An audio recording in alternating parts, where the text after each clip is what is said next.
Vision ఏందది? Vision document అప్పట్లో 2020 అని పెట్టింది కదా. అయింది అది. ఇప్పుడు పోతే వచ్చేది వాడకపోయాడుగా. కనుక ఈ విజన్ గిజన్ పనికిరావు ఇప్పుడు జనానికి. నువ్వు ఇస్తావా పైసలు ఇస్తావా అడుగుతాడు. జేడి లక్ష్మణ కూడా పైసలు అడిగారు. ఎవరు? అవును అంతే కదా లోక్సభలో. అవును జేడి లక్ష్మణ కూడా అవును పోటీ చేస్తే మాకు పైసపాదంగా అన్నారు. అది పరిస్థితి. మరి ఈ విజన్ గీజన్ ఇవన్నీ పనికిరావు. ఆయన ఎంతో ట్రై చేస్తుంటే మీరు ఏం సార్ అట్ట అంటారు? పనికిరావు. మనం ప్రాక్టికల్ గా మాట్లాడుతున్నాం. అదే సార్, చేపలు పట్టే సిద్ధాంతాన్ని మీరు ఒప్పుకోవట్లేదు. చేపలు పట్టి కూర వండి నోట్లో పెట్టాలా? అది చైనాలో ఆ సూత్రం, అది సిద్ధాంతం. అప్పుడు మావో చెప్పింది. ఏది నువ్వు చెప్పింది? మావో నాటి కత్తికే చేపలు పట్టడం నేర్పాలి తప్ప చేపలు మనం పట్టి ఇవ్వకూడదన్నది కదా. అవును మావో. అదే నాన్న చెప్పేది. అదే కదా సార్. అది ఎవరిది? మావో కొటేషన్ అది. అది మావో చెప్పిండు అప్పుడు. ఆయన యుద్ధం నడిపిస్తున్న టైంలో, చైనా వార్ టైంలో చెప్పాడు. మనం ఎవరికైనా సరే వాడికి వాడు ఇవ్వకూడదు, వాడికి నేర్పాలి అన్నాడు వాడు. మావో తరం దాటిపోయి చాలా కాలం అయిందిగా. మావోయిస్టులు కూడా కనుమరుగైపోయారు.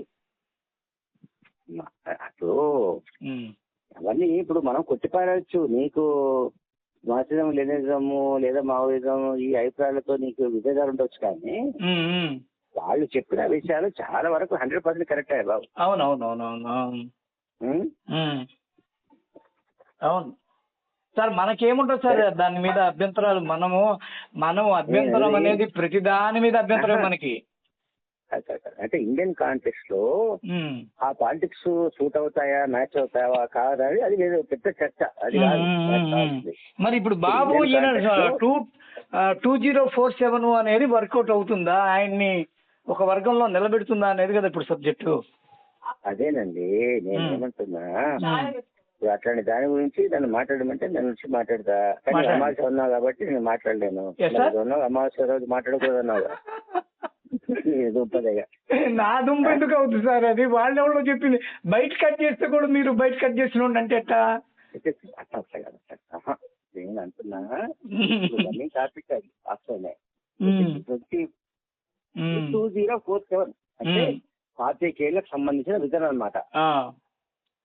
అది మరి ఈయన 73 ఏళ్ళలో ఉన్నాడు.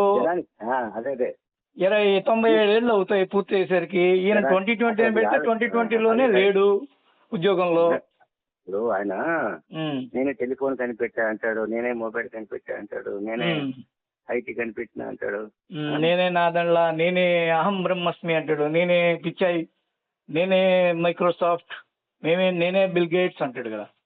ఇవన్నీ ఎవరికి కావాలబ్బా? ఇప్పుడు ఏందని అడుగుతాడు వాడు. 2023లో ఏమిటి అసలు కోట శ్రీనివాసం అంటాడు చూడు. నాకేంటి అది అది అది ఇప్పుడు జనాలు అది అడుగుతారు వాళ్ళు. అంటే నువ్వు లిక్కరిస్తావా, 6,000 రూపాయలు డబ్బు ఇస్తావా, 10,000 ఏంటి? ఓటుకు ఎంత ఇస్తావు? ఓటుకి ఏంటండి? మా ఇంట్లో 4 ఓట్లు ఉన్నాయి. 4 4 ఎప్పుడో పోయింది. ఇప్పుడంతా మినిమం 6 నుంచి 10,000 రూపాయలు.